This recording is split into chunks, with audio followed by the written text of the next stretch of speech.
All right. Good afternoon, everybody. This is Roderick Lewis at UNC Chapel Hill, External Relations Director. And we are here today for our Management Consulting Industry Meetup webinar, which is part of our week-long series on different industry panels representing some of the top industries that recruit at UNC Chapel Hill. Very excited today. I've been looking forward to this day. I just posted earlier on LinkedIn because Zoom had an outage, and thankfully they have uh, uh, fixed the outage, and so we are able to deliver this webinar today. I just want to go over a few ground rules before we get started and before we introduce our panel. So, today's panel is really about learning from our management consulting industry professionals and trying to understand what are some of the latest business challenges they face, what are some of the in-demand skills they look for in college talent, helping our students really understand some of the virtual interviewing and career fair tips that these professionals have to offer, and overall just helping with fall recruitment, right? And we also want to educate staff and faculty on what these organizations do and what they look for, because at Chapel Hill and at most universities in this country, it is a stakeholder-driven activity when we think of career management. So it's not just on the Career Center to help students with their career development and enhancement, but also our faculty, staff, and other stakeholders across the campus. In the audience, you're on mute by default, so you will only hear our panelists speaking during the session. However, we do have our Q&A enabled, and throughout the discussion, if our panelists are able to, while others are talking, they will answer your questions to the extent that they can. And I'll also try to answer questions that may be directed at me from an administrative standpoint.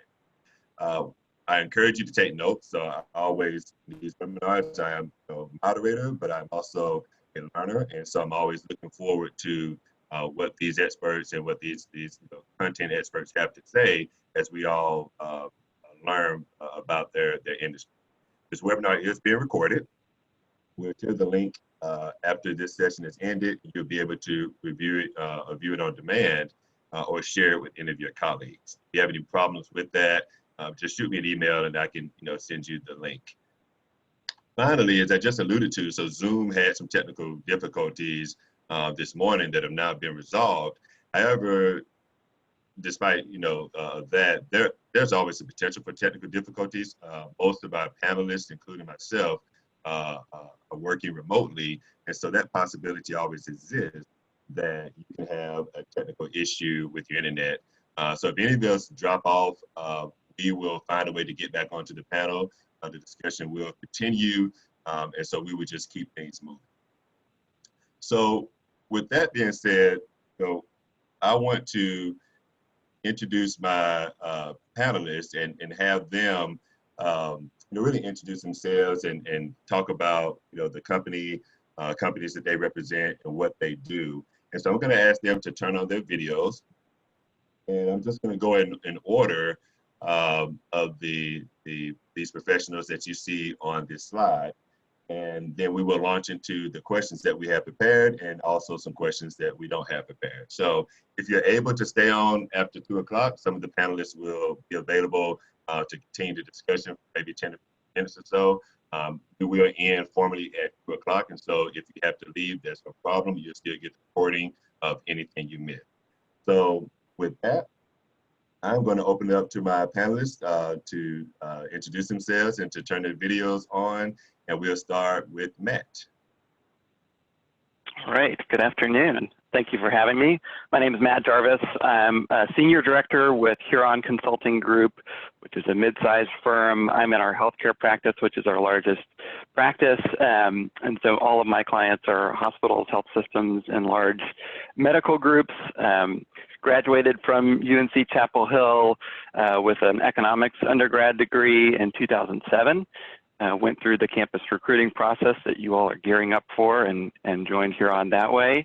I've bounced around living locations a lot. I grew up in North Carolina. After graduation, I've lived from east to west, and now I've found myself in San Francisco. So if you ask my dad, I went to UNC and then went as far left as I possibly could have gone. But really excited to be here. I think this is really important, and just hope we can share a lot of perspective about the industry, what we like about it, what's kept me here for 13 years at Huron and in this space, and and please ask lots of questions. We're excited for this. Thank you.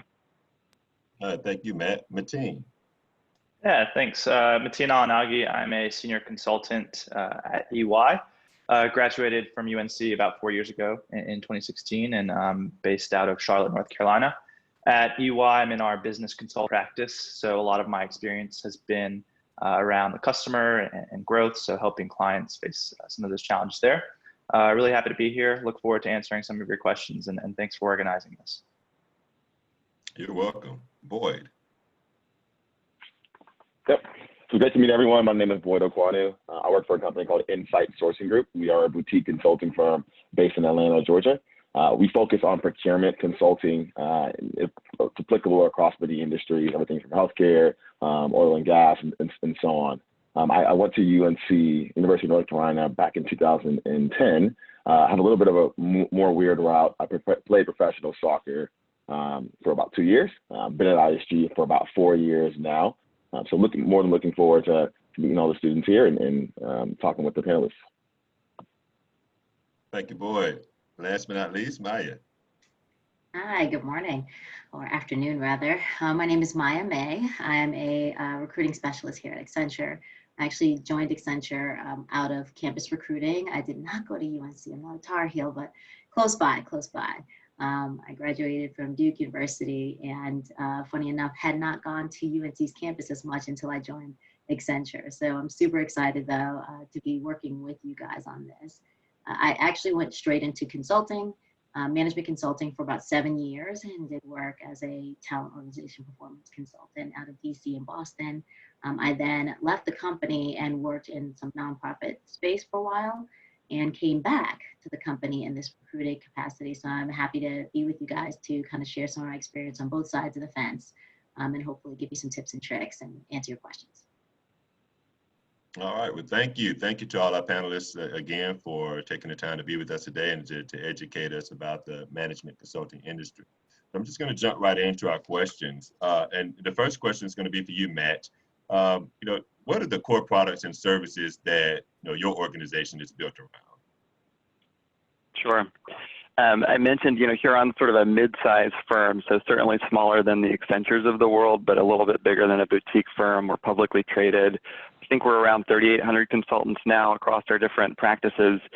And the way that we're organized is into practices. So healthcare is my practice. We focus on the healthcare space, mainly working with health systems, increasingly working in the payer space as well with insurance companies.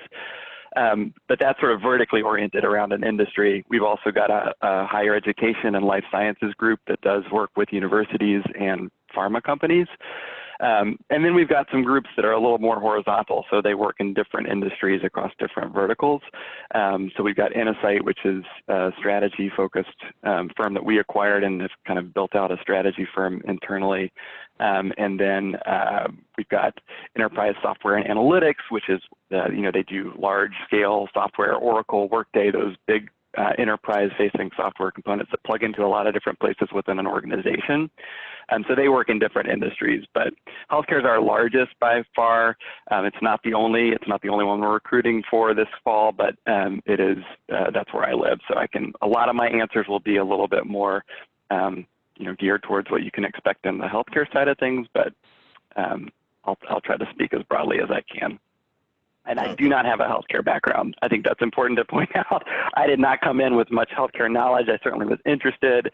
I went through a pre-med phase in college, and then I was an economics major, but I learned everything I know about healthcare really through being on the job, and that's the case for most of our folks. We do hire folks that are come in from industry and have 20 years of nursing background, but they plug in alongside folks like me who come in not knowing much about healthcare and learn them through the job. Oh, thank you. That's great. And I'd like to hear from some other panelists on this one too, because I know each of your firms, there's a lot of overlap, of course, but it's very interesting to know, like, what are those services. So, Boyd, would you like to follow up on that? Give us a little bit about Insight's products and services that they're built around. Yeah, of course. So again, I work for Insight Sourcing Group. It's a procurement consulting firm. I think a lot of people may not know what procurement is. I guess at the core of it, it's kind of a fancy word for kind of cost optimization, supply chain, if you will. So, one of the things that we focus on for companies is that we kind of assess their current state. And this is why I kind of mentioned earlier that it's kind of applicable across industries, but we assess kind of the core supply chain, if you will, whether it's products or services, and we evaluate that surface, try to strategically align on, what are the different service levels that the company is looking for, and the different ways to optimize that service or product that you're getting. And the result of that, a lot of ways that we try to think of it is that, we try to make their kind of their business more effective and optimal, but at the same time reducing cost. I think procurement, a lot of times you hear cost cutting, but it really is just more of, again, strategically looking for ways to optimize the space. And, in the result of that, a lot of times, you're able to reduce costs, but there's a big component of that also helps also to improve the service levels there. To add to that, so I work in the business consulting unit in our firm. We have 3 other units as well. One of the units is energy.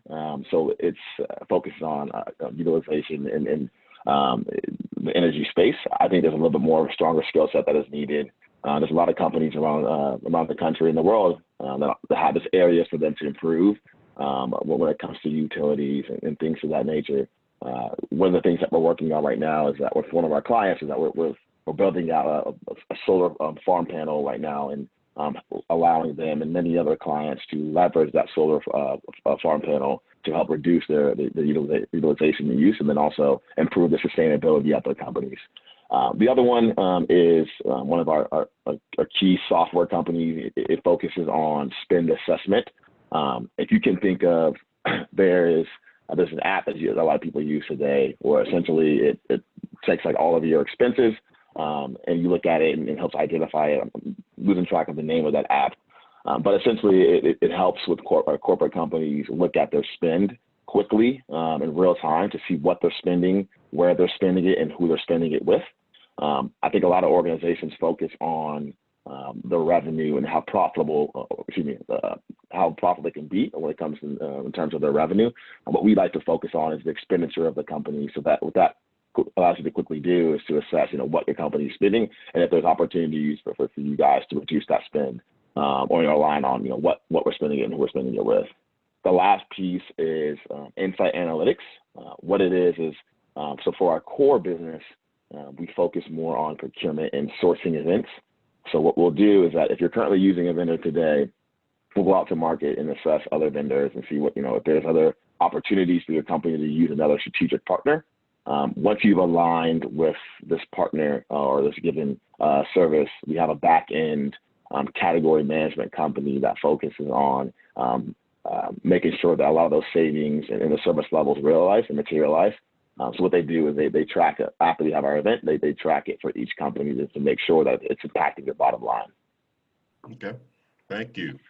And Maya, would you answer the same question? Like, what is Accenture built around? What are those kind of core services that Accenture is built around? Sure.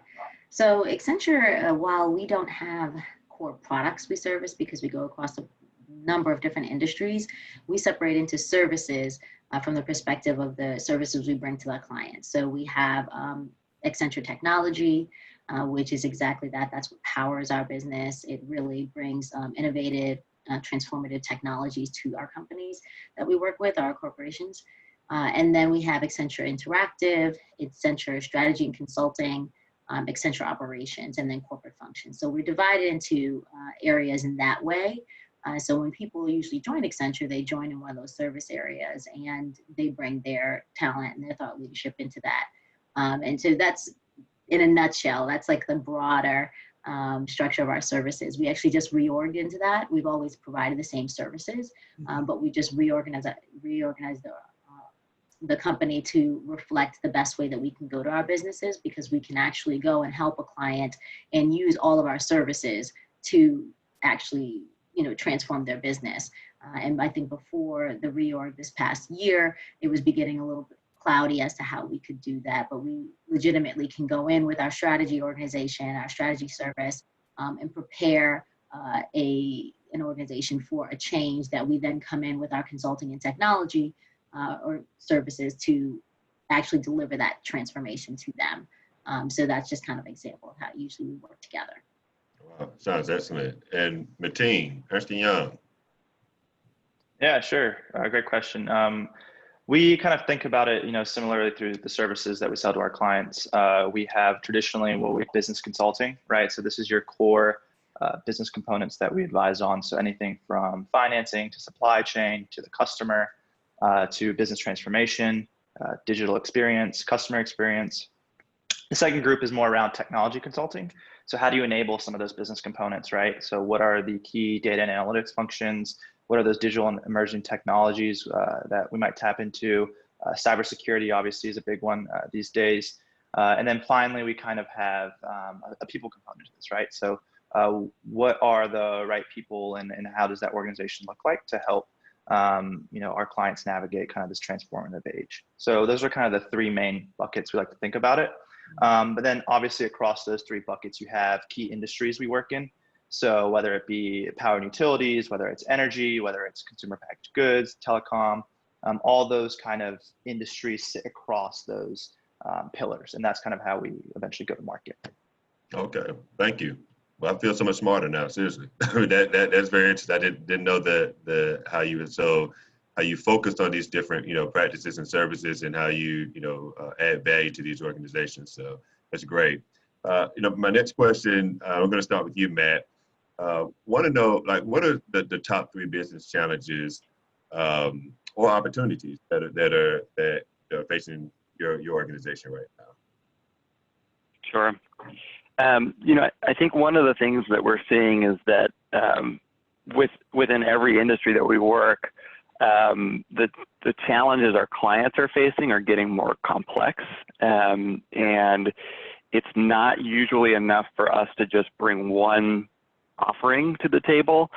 We are finding that we've had to really, over the last 5 years or so, retool ourselves internally to be able to, collaborate more across those different practices and different subject matters.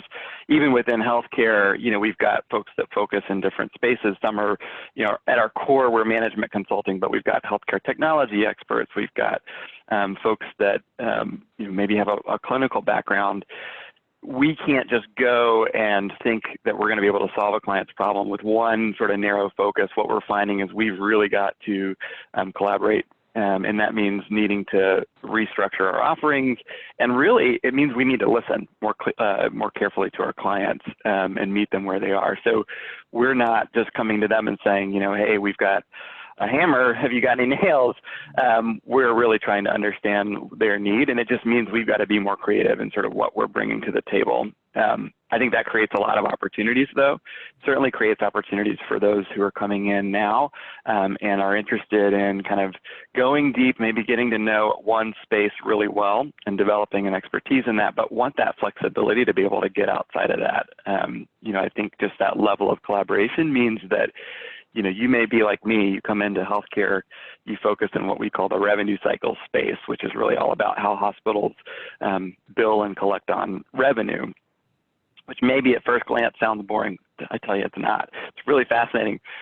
But if you want that flexibility to get outside of that space, we've had to adapt and really make that possible. And so it's a satisfier for our people, but it's also, win-win for our clients, because it means that we're bringing folks who maybe have one area that they know really well, but they're able to be sort of multifaceted and able to be a little more nimble. Obviously, COVID has presented a ton of challenges. It's been a really fascinating time to work in the healthcare space. The initial reaction in sort of mid-March for a lot of our clients was, we've got to stop all these consulting projects. We got to hit pause. A lot of folks were, really needed to focus. That lasted for, and it didn't, not every single project paused, but we certainly heard some pushback. That lasted a couple of weeks, and then folks were like, wait, no, we need to continue with these projects that are going to strengthen our financial position, that are going to help us weather the storm, that are going to help us, take advantage of the fact that we're having to rethink things and not sort of crystallize on the same old bad habits and do things differently. And so it's actually created a lot of new challenges we've had to, really develop and co-evolve our thinking on things with our clients. You know, we certainly weren't COVID experts a few months ago, but we have become so. And so in that healthcare space, I think that's probably the biggest challenge, is just helping our you know, hospitals and health systems and providers think about how can they meet patients. You know, they stood up telehealth. What is that going to look like going forward? Are people going to still want to do video visits, or you know, does that start to become something that maybe you do for urgent care, but you're not going to do it for like normal office visit? So those kind of challenges, it's really causing healthcare leaders to have to rethink their space. And so whether it was COVID or anything else, that's going to happen in any industry, right? There's always going to be something new, regulatory change, you know, an economic crisis, or just something that's facing that industry. And one of the challenges, but also opportunities of being in consulting, is that when there's disruption like that, it means it's opportunity to rethink things. And that's where we come in, and we can really, you know, we've got a good bird's eye view because we're working with, you know, all these different clients around the country and the world, which helps us. But we also, you know, because we're an implementation focused firm and we've got folks that are sort of boots on the ground, I like to say we also have the worm's eye view that helps inform all of that.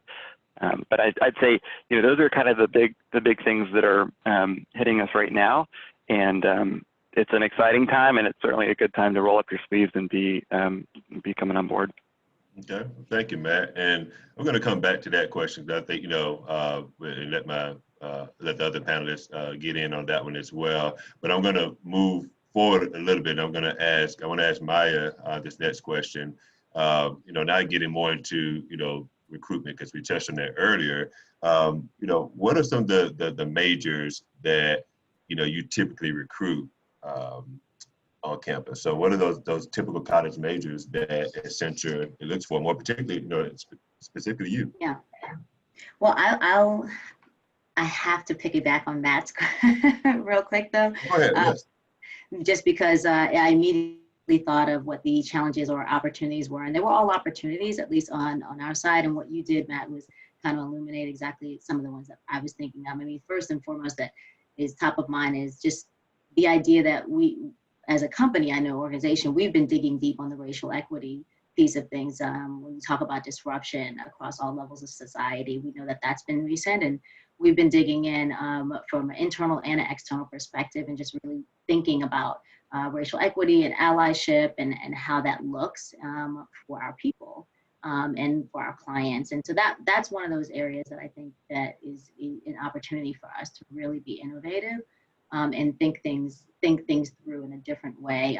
Also, you mentioned COVID, and one of the big deals there that we're thinking about throughout the COVID era is we really needed to support our clients, right? Making sure that the major impacts of COVID, how that impacts their business as well as them personally, was important to us. And we ended up starting to do something with some of our clients that was like a people plus connect thing, where we were connecting displaced workers with opportunities that were being created out of COVID from certain organizations or companies. And things like that are, I think, opportunities. Are huge challenges, right? But they're opportunities for us to step in and thrive, just like Matt was saying, like really harnessing the momentum of where our clients are. And a lot of them, for us being a technology consulting firm, they were having to thrust into a digitized world that maybe they didn't have before. And really just trying to pivot and cater to the clients in this new space and this new remote environment was important to us. And I think that would probably be another area that was a challenge and an opportunity. So I say that, which paves the way for the question you just asked, because at least for Accenture specifically, we've traditionally hired all majors. We see such value, so much innovation can come out of diverse thought. So people's thought processes, whether they're, you know, international global studies majors, or language or fine arts, or computer science, or, you know, entrepreneurial minded individuals, have all different types of paths. And we traditionally hire all majors. It just really depends on the different organization and role when it comes to fine tuning those majors. So right now, this year, we have a really major focus on technology. Technology majors, those who are, you know, ECE, computer science, people who are doing lots of different things in data science, just really folks who have this passion for technology. Now, even when they don't have those type of majors, for our emphasis on technology, it becomes the passion, right? I was a sociology major and I entered a technology consulting firm, not having taken but 2 computer science classes, but I was able to, share a story that was like why I'm so passionate about technology. And I was able to come in and work alongside those individuals in a teaming structure where people who have a computer science and know the coding and know, different things. So Boyd was talking about supply chain. There are people who major in supply chain, right? Like working alongside those folks and being able to gather all the information, synthesize it, and being able to create value for our clients is the key. Just being able to see where you fit, see what you offer, see where you can learn, and being able to go with it.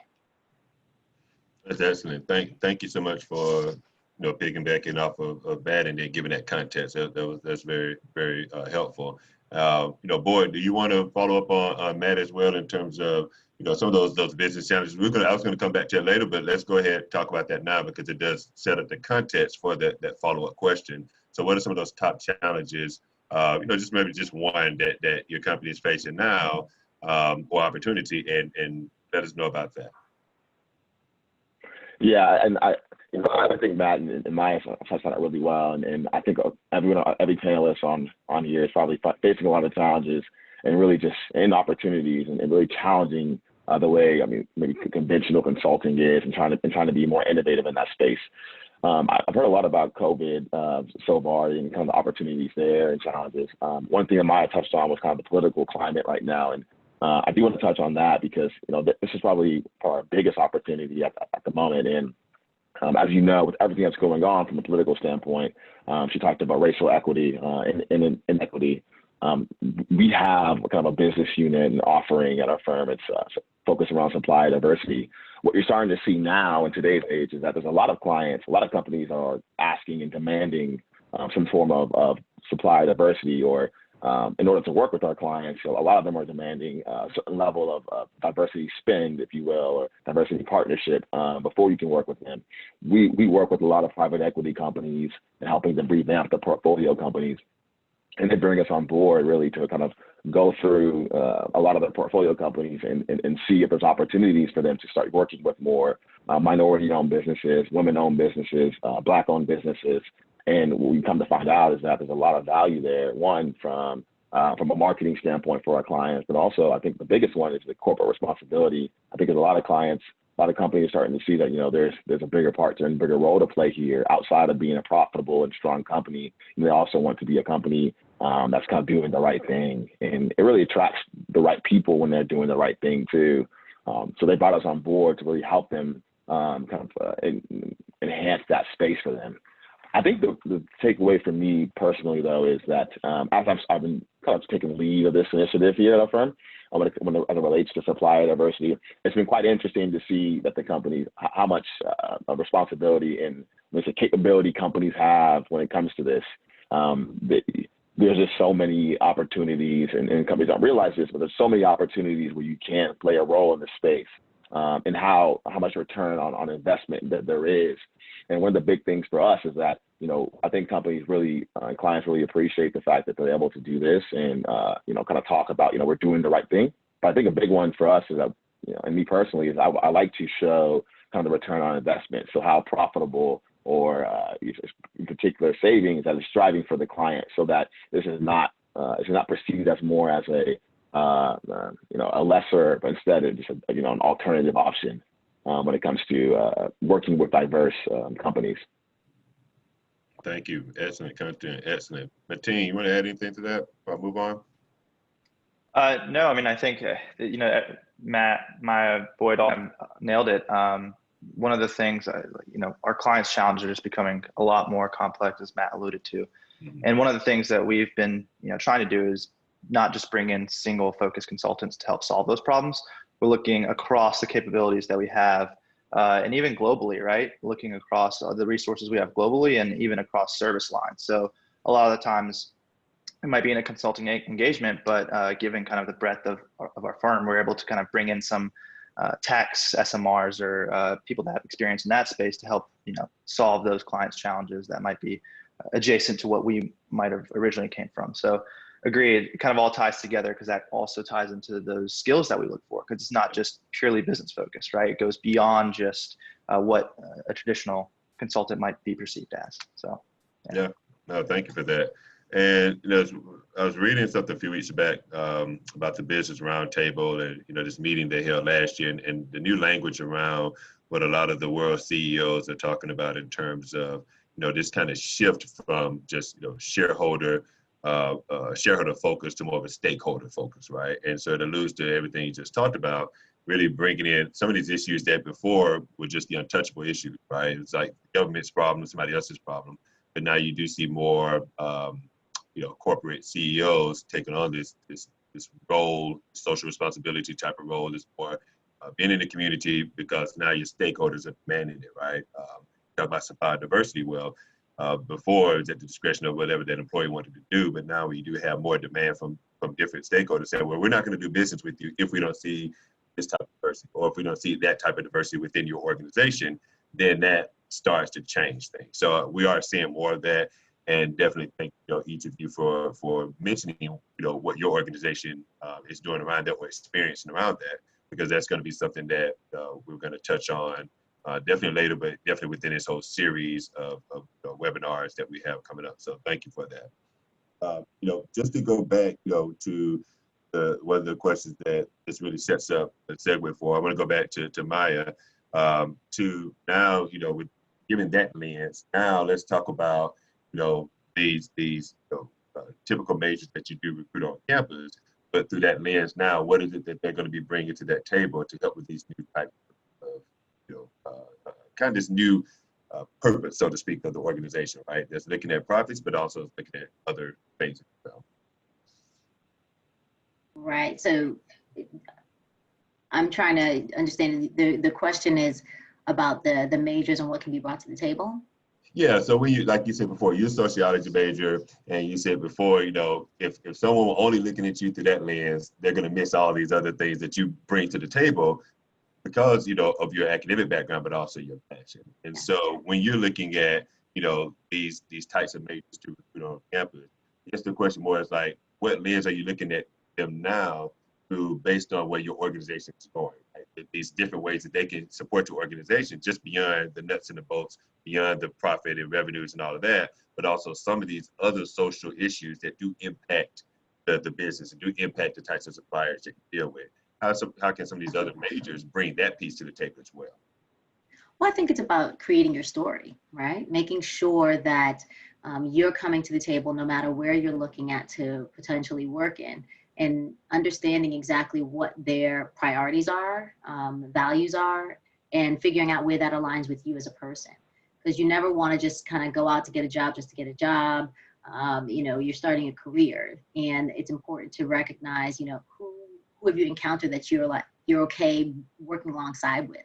Would you be fine with that the people you've met in the recruiting process, that would you be fine with them on your team? Did you feel comfortable with them?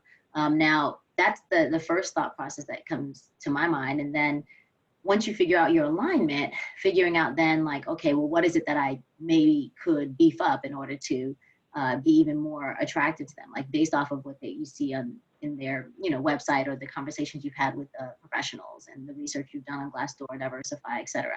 You want to make sure that you're kind of stepping in and saying, what, I know there's more, I'll selfishly say for us, like more of a technology focus. I know I'm a sociology major, like how can I really show that I am passionate about technology? And this is where it comes through my support of these organizations fostering community engagement for STEM, or I supported someone creating this app or something like that based on my SME, my subject matter expert knowledge in international global relations, or in psychology. They wanted to figure out like the impact on the client, et cetera. Just making sure that you can speak to the things that you think that the company will value, in addition to what you're bringing to the table just from your personal experience. Sometimes we need a little extra nudge as to what you have to offer that's in line with everything that we've got going on.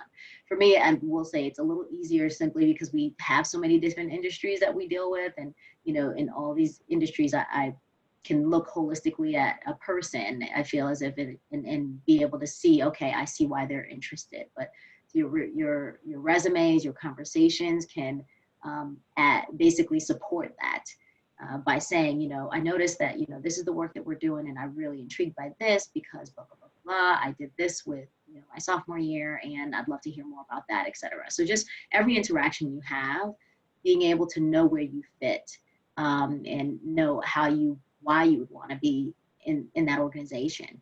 That'll add to your passion and it'll come through in your conversation. Yeah, So. that's a really good point, Maya. Just on how you can build your story. I think it really just starts with doing your homework, and it's such an important part of the recruiting process. Right?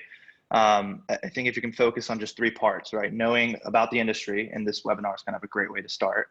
So learning about consulting in general, you know, what companies do in this space, why they do them, what challenges they face. 2, but also learn a lot about the company that you're trying to apply for and how that fits into your story. So what's the culture like? What does the company value? How do they reward performance and whatnot? And then finally, like the job itself. So what would you be doing on a day-to-day basis? What your lifestyle would be like? How do you progress in that job? What are kind of the opportunities in that field? And really what this does is it shows that, you know, you're serious about getting a job in this space, but starts to kind of get you engaged with people in the industry. And it shows, you know, whoever you're talking to, whether it's a recruiter or a senior partner or junior consultant, it shows kind of you're really serious about the career, the firm, and you really want to be strongly considered for whatever role that might be. So it kind of fits really well together with that story about who you are and why you fit into whatever you're applying for. Can I piggyback on that too? I think, yeah, I think one of the things that's a little bit more of a challenge, or can be, or at least I think a lot of people perceive it as a challenge if you're coming from a non-business major and you want to get into consulting, is how do I show that I have the skill set that folks are looking for in consulting, which typically is some combination, I know for us, of leadership skills, analytical skills, and sort of the ability to engage with people and build rapport quickly. And so you just may need to think a little bit differently. You think about business undergrads, they're doing case competitions or case studies within their classes. They're, you know, they've got a lot of things they can point to from a coursework perspective in answering interview questions, right? And coming up with examples of ways that they've demonstrated these things. You may not have those from your coursework, but you probably have them from your extracurriculars, your jobs that you've held throughout college, other places that you can look to be able to point to, you know, sports teams that you've been on, right? And so I know when we are going into interviews and we're working with folks that are coming outside of business, you know, from outside of business majors, we know that they may need to reach a little deeper into their bag of tricks to come up with good examples that aren't going to come straight from a course that they just took. That's very, very relevant, you know, at my consulting class, right? So we understand we need to be listening for things a little bit differently. And I think most firms are the same way. You know, not all firms, certainly some firms want a business background, but if you're hearing from a firm that they're open to all majors, they should also understand what that means in terms of meeting you where you are and being willing to help kind of coach you along the way. So I would just think about your resume and where you've got examples of some of the skills that the folks are looking for. They're almost certainly going to ask you, tell me about an example of a win. And if you can fill in the blank, it doesn't matter if you had to think about that from some extracurricular or something outside of coursework, as long as you've got a strong example there. Thank you, Matt.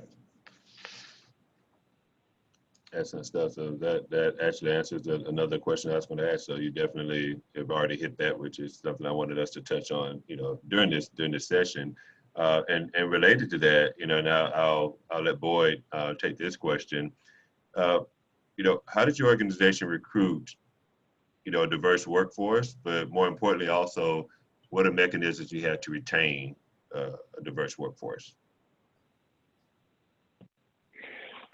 Yeah, and I really like this question. I think diversity, I mean, there's so many layers to unravel here. And at the moment, we're talking about kind of diversity in thought and backgrounds as it relates to education. Our firm is certainly, you know, we kind of have an agnostic approach when it comes to the different degrees that we recruit from in departments. So we certainly have a focus in the business school, but we certainly have kind of employees at our firm that are engineers, or employees at our firm that are even English majors. I mean, we have a wide spectrum of it all. I think the biggest takeaway for us, and I'll just quickly touch on it without belaboring the point here, but it's just, again, about the events and the activities that you're partaking in. If you are part of an organization or a club, one of the things we like to look at is like, what did you do with that club? Are you a president of that club, or did you help build out that club and become something, that shows your leadership? Or if there's communications, kind of events and stuff that shows your communication skills, that's something that's great too. Personally, I'm a very environmental studies major, a minor in business, but I think the thing that made me stick out was just I played soccer at UNC. So I try to leverage, me being a student athlete, and the communication skills and leadership from that perspective, and why I would be a good consultant, and that really helped highlight and help me stand out.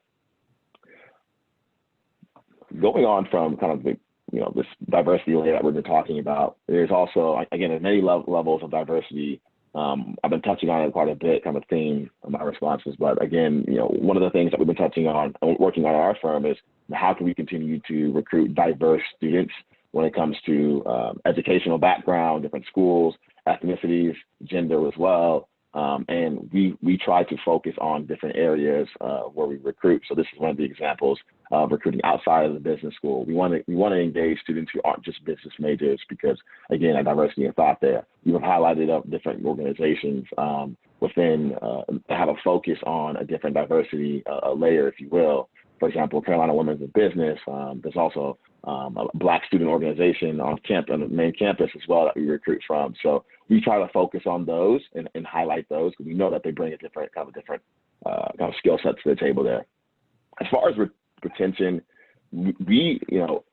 I really, one of the good things, and I saw a question in the chat here, was one of the things like, what's the one thing that gets you most excited about your firm? So to answer that question, for me, I really love, so we are a boutique consulting firm.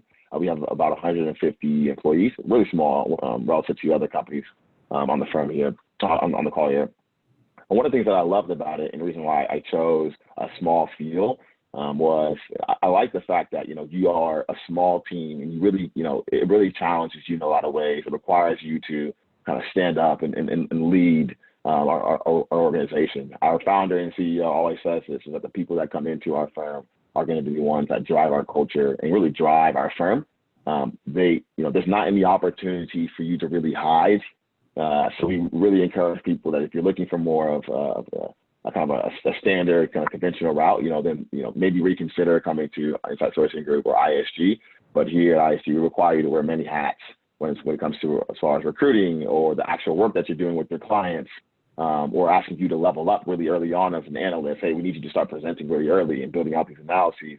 And, although it's challenging work, but we expect, kind of a high quality and standard from you early on, which is awesome. And I think for me personally, this is what really kind of excited me about our firm and helped me stay here for a long time. Will continue to, is just that, they're depending on you to produce your work and really to have a really big role. And you get to see that impact early on. I think I was a year in when I was quickly, speaking with CPOs of organizations with really big clients, and a bunch of analysis that I'm building out. I'm presenting those to the clients as well. And I know that's a bit earlier as far as the conventional route goes. We highlight those things. We want our young leaders to kind of be the face of our firm. One, because we want that, and that's kind of speaks to our culture. But then two, we're a smaller boutique firm, so we kind of have to. So when it comes to that, those are the kind of candidates that we recruit. Okay, thank you. Mateen, let me let you jump in on this one as well. Well, yeah, no, I mean, Boyd, I know you mentioned that we're a smaller kind of consulting firm, and on the flip side, EY is kind of a much larger consulting firm, so it's very different, right? There's almost 300,000 of us globally, and when you start thinking about the diversity of different backgrounds and experiences and cultures that come together, I think that plays a huge part in the way that we like to retain our staff and our consultants. And a good example of that is if there's something that you kind of really want to do here at the firm, there's probably someone within that 300,000 pool of people that has some sort of experience in there, or is working on something on the side that it probably interests you, or is involved in something that you're passionate about. So, having just those opportunities, I think, plays an important part in the way that we like to retain people, and just giving them that flexibility, beyond your traditional client work that you might be serving. There could be something on the side that you like to support, or you like to stay involved in. So having those opportunities, I think, is something that excites me every day. If I'm working on a project and I get kind of, I kind of want to change of pace, there's always something on the side I could be working on, or I could shift kind of my interest towards that if the project team allows it. So, there's definitely both sides to it. And it's great that you're able to kind of hear both sides of that through this panel. Yeah, thank you. And Matt, we'll let you jump in on this one as well. Sure, and I like how you all are answering both sort of the diversity and inclusion, and how does that translate into what we're excited about? I think that's a good lens through which to look at this. You guys hit on some of the recruiting strategies, and I'm not a professional recruiter, so I'll focus more on the retention side. I think for one thing, for us, it starts by just being a values-driven organization, which is a deliberate choice that we've made, that we have a certain set of values that we are going to use as a lens through which to make all of our decisions, and we really live those. As leaders, we're evaluated on our ability to live those values, and as employees, there's multiple times throughout the year where we have a chance to recognize and reward folks who have really strong examples of living those values. And I think that framework sets us up for success in terms of actual tactics to recruit and retain a diverse set of backgrounds. We do recruit all majors, and we certainly do work with historically Black colleges and universities, and we've got events on campuses that like what you are organizing, Roderick, that we attend. But then within the firm, we also have, we call them I Matter teams, but they're essentially groups, clubs, networking organizations within the firm. We're mid-size. We're the Goldilocks in between the EY and the Insight side of the size spectrum. So we certainly still don't know everybody's name and face within the company, but these groups allow us to sort of, really network across groups of individuals that might otherwise be part of groups that aren't as seen or heard. So we've got an African American I Matter, we've got a Pride I Matter, we've got Pan-Asian veterans, working parents. So they're sort of interest groups within the firm. They put on panel discussions, they bring in guest speakers, they create leadership opportunities for folks, especially who are, more junior maybe and don't have as much of a platform for doing things in front of the company necessarily. And so those are things we take really seriously. If somebody, takes on a leadership role within an I Matter group, even just a subcommittee for one event, I know that means there was a lot of work, there was a lot of organizational support that went behind that, and it means something when we're looking at promotions and all that sort of thing. So I think that's exciting, and I think it also speaks to, just how we think about our people.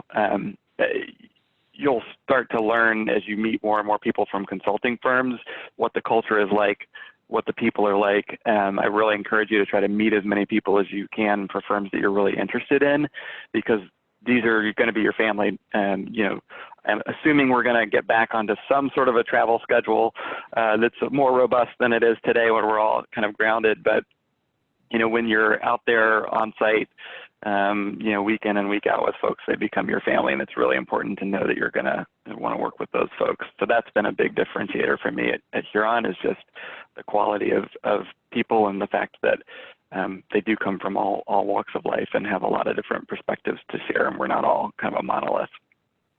I guess I'll just hit on a couple of other things, because I think it helps with just thinking about what to look for.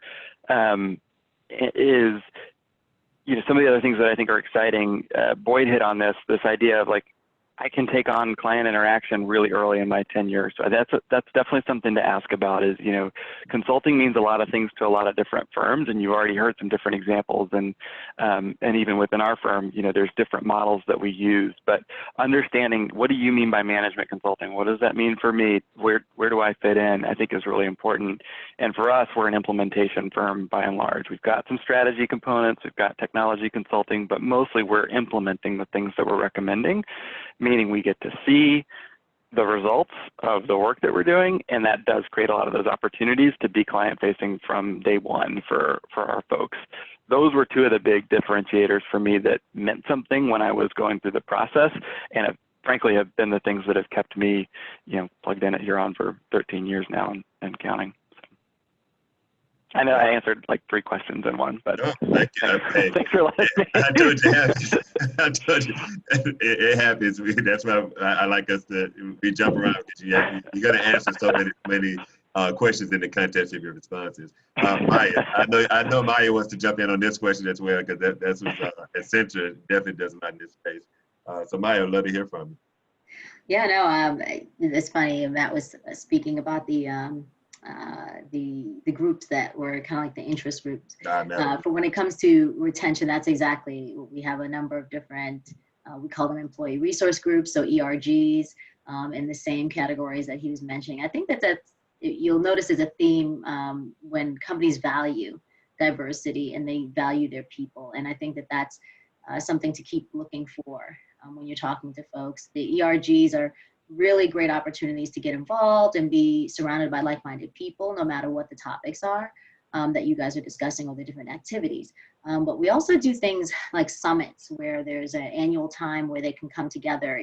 ERGs can come together and do planning, tackle issues, really delve in so that they can plan for the next fiscal year, not from a financial perspective, which is what we usually say, but from a perspective of like what's working well for this interest group, like working parents, like what's working well for them. The African American ERG, what's working well, what's not working, like what do we need to focus on in this coming year with leadership to see changes or to make a bigger splash in something that we've already been working on. So that's huge. But then when it comes to recruiting, I mean, this is a space near and dear to my heart, naturally, so being the only actual recruiter on the panel here. But having been on the other side of the fence and now in recruiting, it's huge to me that we're doing professional development. So each of you on this call, like this is great. This is a good opportunity for you to get some insight. But more importantly, after this, when there's the virtual recruiting that's going on, et cetera, like what can you, get involved in? What can you get exposed to? What can you learn throughout this process? And so I think what we do that is a plus is just really take it to heart that every experience that we have facing our students, facing candidates who are interested in our company, like is an opportunity for you guys to walk away feeling like you know something more, you're feeling empowered, hopefully taking with you some skills or advice. And so professional development opportunities for different groups on campus. To me, that is considered, that's the whole part of attracting, but attracting in a passive way where it's like, I personally would love for you to come to Accenture, but more importantly, are you getting the skills necessary to be successful wherever you end up, wherever you decide to go? And that is kind of how we handle just really attacking the idea of recruiting diverse workforces and retaining them, is making sure that everyone along the way is getting the professional development from before you join us, through your entrance, throughout the time here, and making sure your priorities are heard when you're dealing with your career counselor, which inside that's not your supervisor, it's basically a adjacent person in our organization that everyone is assigned to help them with their career. So making sure your priorities are heard so that you can pave your way through your career. I think that helps not only with attracting, but keeping you in a place that you are enjoying. And so, yeah. Well, thank you. And see, like I told you, see how quickly this time goes by. Like we're almost at the end of this hour, and it's just getting good. And so, just in the interest of time, I want to remind the audience, we will formally end at 2 o'clock. Some of our panelists will be able to stay on a few minutes after, so we're going to continue the discussion. So I'm going to go ahead and ask one of the final questions I want to make sure that I get before we have to formally end. And I'm going to start with you, Matt, and just give us, your 90-second high-level overview of if you were a student seeking a job, again, trying to put yourself back in that student job search. How would you go about approaching a job search to get into it. Yep. I know we've hit on some of these already with just attend events like this, try to meet folks, pick their brains, talk to people. One thing I would advise as you go through the process, whether it's through kind of informal events like this, virtual meetups, or through the interview process itself, as you meet people, you're going to get their contact information. I say to everyone, let me know if you've got any questions throughout the process. Especially I say this if somebody's getting an offer and I know that they're going to have they've got choices they're going to be making. I always say, hit me up if you've got more questions. I rarely hear from people. So I would really encourage you, if you've got that offer out there and you've met somebody and they're willing to, pick their brain.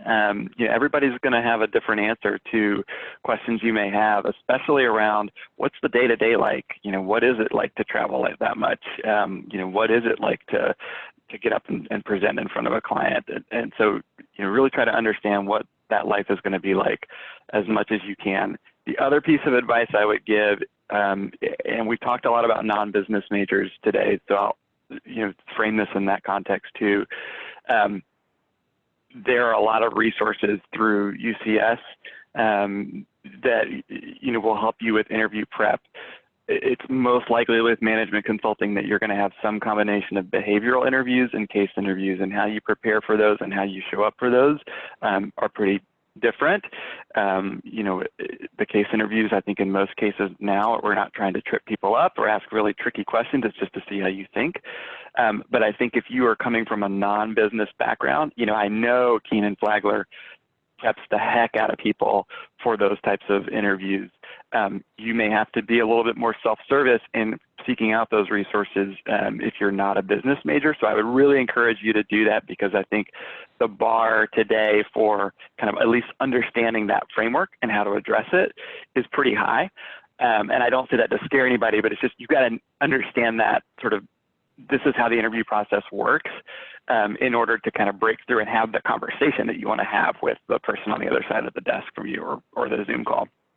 And so, again, not to scare anybody, but know what those concepts are, look into it, and certainly ask questions. I'm sure Maya's this way for our recruiters. They're certainly happy to help you understand what to expect to. Ask before you're in the interview, obviously, but if you're like, gosh, I'm really nervous about the case, this is my first case interview, I don't really know what to expect, or I don't know what to expect from Huron's case interview process, ask those questions. Those recruiters are really happy to sit down with you and figure out, what you need to be thinking about going into it, so that you're not nervous on the day of, you're just able to answer questions and show up as you. Okay, thank you. That was more than 90 seconds, I'm sorry. Oh, no worries. Maya, I'm going to jump back to you just to make sure we get you in before too. How would you consult that student to get a job at your consulting firm? Well, Matt's right. Recruiters are more than happy to speak to you about different things, about the process, et cetera. If I were to give you kind of like the quick rundown, it's, research any company. Don't just do every company. Research the companies you're interested in. Try to get a tight list so that you can really dig deep into those companies, figure out what your fit is, like I mentioned earlier, with what you find. Then I would say seek out connections, business connections there. Now, you don't have to be a business major to find connections in a lot of these places. And the quickest way is to go through the alumni services, like alumni from UNC, like all of our companies have them, clearly. And so it's important to just kind of get in with them to start networking and finding out exactly what I said, a day in a life or exposure to clients, the things that are important to you. And then look for on-campus events. UCS is good about that, and making sure that you know what events are coming. And when I say on campus, I mean virtually, of course, this year. And also with your organizations, a lot of your organizations are planning events to companies directly. So making sure that you attend these events or advocate for events you'd like to see through your organizations. Because as a recruiter, I'm constantly like, what do you need? What do you want for professional development? Making sure your leadership, if you are that leadership, or if you are a member, making sure they know exactly what you as members want to see from companies. And then and then apply. Apply before the deadline. And I say that because it's so easy to lose track of the timeline and not realize how early companies come to campus, especially if you're not in the business school for management consulting. In the business school, I think that they have you primed and ready day one when you get on campus. If you're not in the business school, you may not realize that most of us are coming and getting the majority of our full-time and summer analyst roles filled before October. So early, September, you should definitely be seeing that we've got events going on. And just making sure that you're applying by the deadline, before the deadline, and submitting all documentation. It's really unfortunate, but it's not fun if you do all this research and you apply for something, but then you don't upload the required documentation. They say, whether it be resumes or transcripts, or if you do, we have a digital assessment now as part of our process that you have to do within 3 days of your application, So it's important to make sure anything that you see in your email in response to anything that you submit. I would say that would be my pitch of what to do. Well, Maya, I appreciate, boy, I'm going to come back to you. I'm going to go ahead in the interest of time. I'm going to formally end this wonderful panel. And I really wish, wow, can't wait till we do this again. But I'm going to formally end it. However, our panelists, a few are going to stay on for the after party because we always have some more to talk about. And so we're going to get into some other topics that we didn't get to this hour. Maya, she will not be able to stay on, but we will have her back again for a future panel. Again, this ends the formal part. And so you will get this recording, whether you can stay on now or for the rest of what we do for the next 15 minutes. I want to thank all of our panelists again. I want to thank Maya from Accenture. I want to thank Team from Ernst & Young. I want to thank Boyd from Insight Consulting Group, and Matt from Huron. Thank you all so much for the time you spent with us today. We're going to do this again. So thanks to all of our attendees and the audience, and I hope that you're able to stay on for a few minutes and as we continue this discussion. Thanks, Maya. Okay, so let's get to some other questions that I wanted to talk about. And Boyd, you can go ahead and continue with that question, because that was one I really wanted people to understand, especially our students all across the country. Like, how would you advise a student to get a job at your firm? Yeah, and mine will be pretty brief. As a student, although you're not a business student, specifically for UNC and Keenan Flagler, but even across the country, although you're not a business major, there's a lot of ways you can leverage your business school. There's one in particular at UNC. It's called Consulting Skills and Framework that I took. You don't have to be a business major to take that class. I'm sure, I would assume across other schools too, you could leverage or take some courses that involve have a specialty or focus on consulting that allows you to kind of prep for kind of business cases or presentations or working amongst teams. Outside of that, there's groups that you can join. You can join consulting groups. If you're at the main campus, you can join consulting groups that meet in the business school, and you get to talk to more consulting focused students and kind of have that real practice. One other thing that I would mention though too, really quickly, is that, when it comes to resume building, when you go through the business school, they do a really good job of prepping you. They revise your resume. You actually have a course that talks through your resume, how it should look. There's different resources that you can certainly leverage, the career services that can help you with that too. So I would certainly encourage you to take advantage of those. One thing that I do, and I did before, is that I send my resume to peers, or if there's anyone that you could talk to, or a mentor, letting them take a look at it too, because a lot of times, we go through resumes, and if it's not brushed up and really sharp, if there's any type of error, really, a lot of times it's going to be hard for you to get called back for even that first round interview. So you do want to set yourself up for a good opportunity. And I would hate for someone who's really sharp and really capable to get a job to fall short because of maybe not having the right resource or not, having a polished resume. Thank you, Boyd. And Mateen, that's that same question for Ernst & Young. How can somebody get into Ernst & Young? What do you advise them? I think Matt, Maya, Boyd all kind of hit the big ones. Just highlight a couple things. One, I would say have a good story, right? Have a good story about why you want to be in consulting, why you want to work at EY, or why you want to work at Huron or Insight Sourcing Group or Accenture. All those are super important, right? Because for us, we talk to so many different candidates, and the way that you can kind of stick out is just having that story as to why you want to land that job, right? Because at the end of the day, we want those well-rounded human beings that we can see ourselves working with, 6, 7, 8 hours a day in a conference room at some random client site. So at the end of the day, it's really important to have that story and to kind of exhibit those characteristics of a well-rounded human being. The second thing I would say is on the case prep. Obviously, it's been mentioned to connect with folks at that company, just to learn more about what they do and what their lives are like and what their day-to-day is like. But I would encourage you to also ask them to see if they have time to walk you through a case, right? Getting actionable feedback from someone who's actually gone through the case interview and landed that job through that company. There's no better way and no better person to actually walk you through that and coach you through that than someone who's gone through that process. I often do kind of mock case interviews with folks, if they're a couple weeks out from the interview, and they've often told me it was kind of a great experience and tons of great feedback there. So definitely focus on your casing with folks at the company, but also find a buddy throughout the process that you can constantly case with. Obviously, it's an important part of the interview process, but it's not the only part of the interview process. So if you're like me and have bombed plenty of case interviews throughout your time, don't worry, it'll work out. It's just one component of the interview process. So yeah, I think I would just highlight those couple things.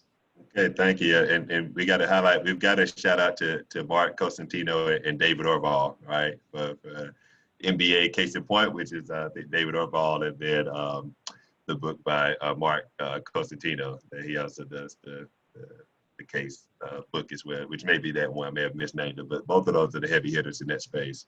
And also Vault, they have a lot of case resources as well.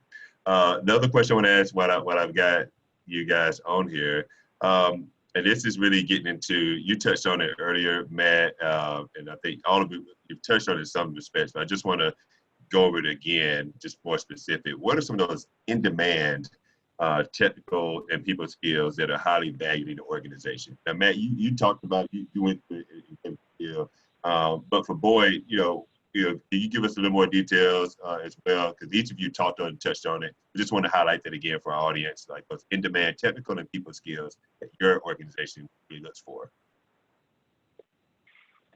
Yeah, and I guess this probably applies for all. Everyone, every company on the line as well. But consultants, a lot of time, you're brought on board. Companies are paying you a lot of money to solve problems for them. You're typically doing things that they can't, or for a lot of reasons, whether they're not capable of doing it, or a lot of times it's just they don't have the time to do it. You bring this level of expertise to the table. One thing that we really focus on is kind of your analytical skills, and that there's many surfaces or levels to that. One of it's just more of kind of high level problem solving. How well can you assess a problem and then kind of provide a solution? What are the different buckets that you're going to tap into? How innovative can you be to bring a solution to the table? Are you thinking about certain areas? And those are kind of broad and generic kind of thoughts there, but more specific on like tactical skill. I think one thing that we focus on is you're going to use a lot of kind of Excel, PowerPoint skills. Those are going to be key things as a consultant.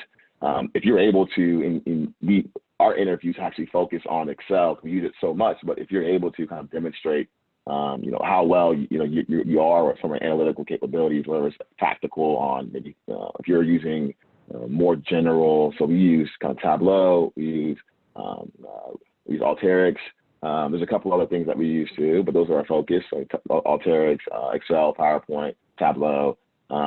If a student has a general idea of how to use those, or can kind of speak to using them and how it can help them maybe solve a problem, I think it goes a long way. You're probably not going to learn these things in your class, maybe if business school does some of that, but otherwise, those are kind of the analytical skills. You can highlight that, you have an analytical mindset. The way that you think is analytical in the sense of, I'm looking at all kind of the tangibles that are given to me and trying to bring them together to provide a solution for a company. Thank you. That's excellent. What about you, Mateen? EY, any specifics like that as well that are just highly valued that, wow, if you see that on the resume, you're very impressed? Yeah, I think there's obviously a lot, but one thing I'm seeing kind of, especially now, is a strong data and analytics skill set that Boyd had mentioned. Obviously, data informs all the decisions that we make for our clients, all the recommendations, sorry. And today clients have tons and tons of data. So much data that a lot of times they don't really know what to do with it. And with the world evolving as quickly as it is, it's becoming a super important skill for us to be able to get on the ground, quickly analyze the data, and come up with a recommendation. But it's more than just the data itself, right? It's being able to pull that data aside and telling a logical, cohesive story around the data and presenting that way to the client so that they understand kind of what you're saying and what you're recommending. So it's one thing to be able to crunch the numbers, but there's a whole other side of being able to weave that into a story that makes sense for our clients.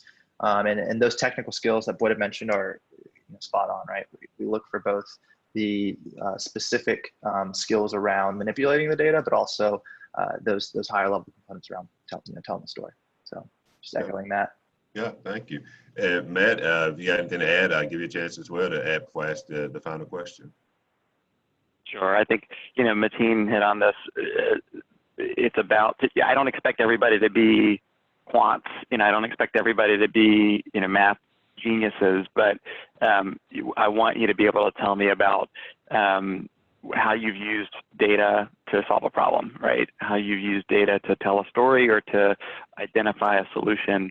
And then, we hit on kind of leadership to, sort of get a little more specific.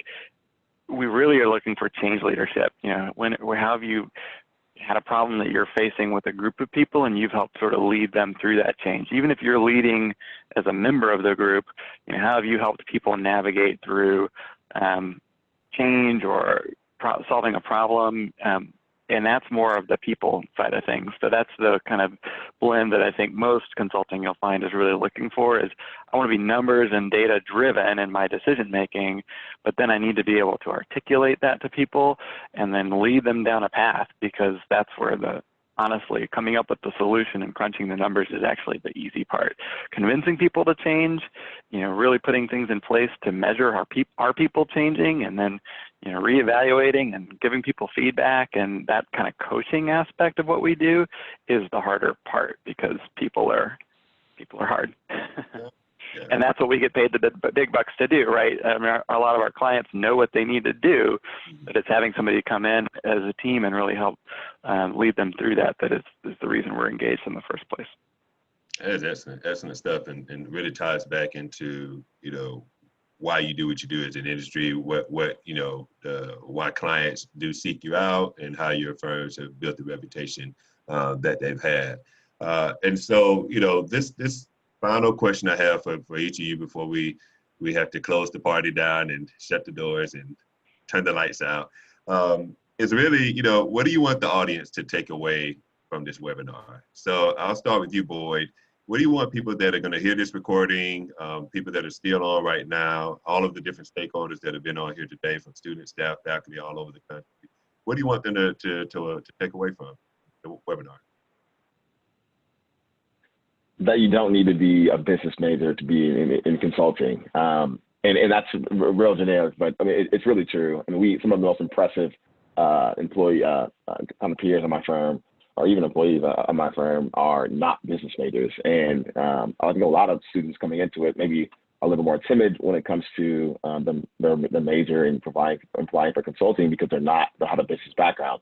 I don't think that you should look at that at all as something that's going to hold you back. In fact, I think you can kind of turn your mindset and twist it to show that this is more something unique about yourself, and you're bringing something more diverse to the table, and a different way of thinking that a lot of companies are going to kind of value.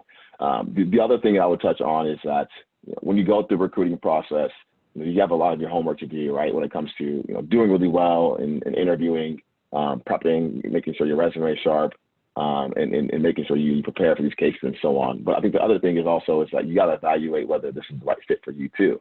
I think a lot of times when I was going through the recruiting process, I realized really quickly that I did well in a lot of my interviews for the companies that aligned well with who I am. So if you're trying to fit yourself into something that maybe not aligns with you and what you like and what you want and maybe your passion, then maybe you need to go back to the drawing board and see if there's maybe a misalignment there, or if there's something else that that kind of pertains to you more. For the most part, I think when you take away, there's a bunch of, I think, high quality and people have been in this space for a long time. Matt and Martina touched on this quite a bit, but if you can gather your thoughts from this conversation, your notes, I think this is going to set you so much further ahead than before you were on the call, because I didn't have And a lot of times you don't have the guidance from other employees at the firms you're trying to be at. So this is gonna equip you to be so much better and more confident in your interviews, because now you know what they're looking for and how you can prepare for this stuff. Okay, thank you, Mateen. Go to you. So, what do you want the audience to walk away with? Yeah, no, I just kind of echoing that as well said, Boyd, is really that there's so many opportunities in consulting that the opportunity probably is there for you. You know, you just have to see if one is a good fit. You know, it's a marathon, not a sprint. So take your time, do your research on the different companies, stay focused about what you want to do, and network as much as you can, speak to as many different people as you can, and work hard to prepare for any opportunity and any interview. And if you do that and kind of maintain an open mindset about things, stay open to different opportunities and trust the process, things will eventually fall in place. So just keep that mindset throughout the process. Okay, thank you. And last but not least, Matt. Sure. You know, I think we've talked really high level today about a lot of things, but you know, I think your next step should be trying to learn more about each of the firms that you're thinking about and what is that day-to-day like. You know, we haven't gotten into a lot of the details of that because I'm sure it's so different across our group. But I would just, you know, ask people and know we're human. You know, we remember what it was like. I remember how little I knew about healthcare or the specific niche within healthcare that I ended up working in when I started. And I can't even believe they let me into the place, right? But ask questions, you know, hit me up on LinkedIn or anybody else that you're interested in working with. We want to help because we remember what it was like. So don't be afraid to ask, and if somebody's too busy, they'll tell you they're too busy, or they'll hand you off to a recruiter, or they'll find somebody who can help you. But that would be probably my biggest advice, is just don't be intimidated. A lot of you may be business majors that kind of, you know, we've talked a lot about non-majors, but if you've been gearing up for this and you're ready to go too, it's still, you still got questions, right? You still need to figure out where that fit is and who you want to work with. So do your homework and find out more about the companies and try to find other ways to interact, because I think if the first time you're interacting with the company is during the interview process, that is going to be harder, right, than if you've had some chance, even if it's a panel discussion like this, but if you've had some chance to get to know them outside of that. So. That's excellent. Matt, thank you so much. So Matt, Boyd, Mateen, Maya, I know she's not here with us, but I want to thank all of you just for the excellent advice and information, tips, everything that you provided today. I hope our audience members, you know, please do take Matt up on what he just said, and Mateen and Boyd, connect with them on LinkedIn. They're very, you know, open to, you know, sharing their knowledge and information and insights, because their business is, the consulting industry is truly run on people. And so there's a people business. People are truly the most important asset. So they're in the business of people and really meeting people that are interested in working in this space.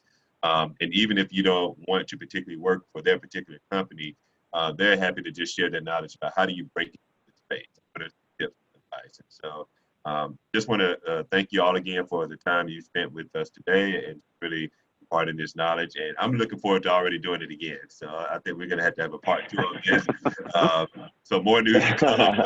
I won't be greedy, but we'll have a part 2 of this at some point later in the year, early next year. So with that, I'm going to formally close the panel discussion today, and looking forward to you know, meeting and keeping in touch with all of you. Thank you. Thanks for having again. us. Best of luck. All right, thank you. Bye-bye. Thank you, everyone. All right.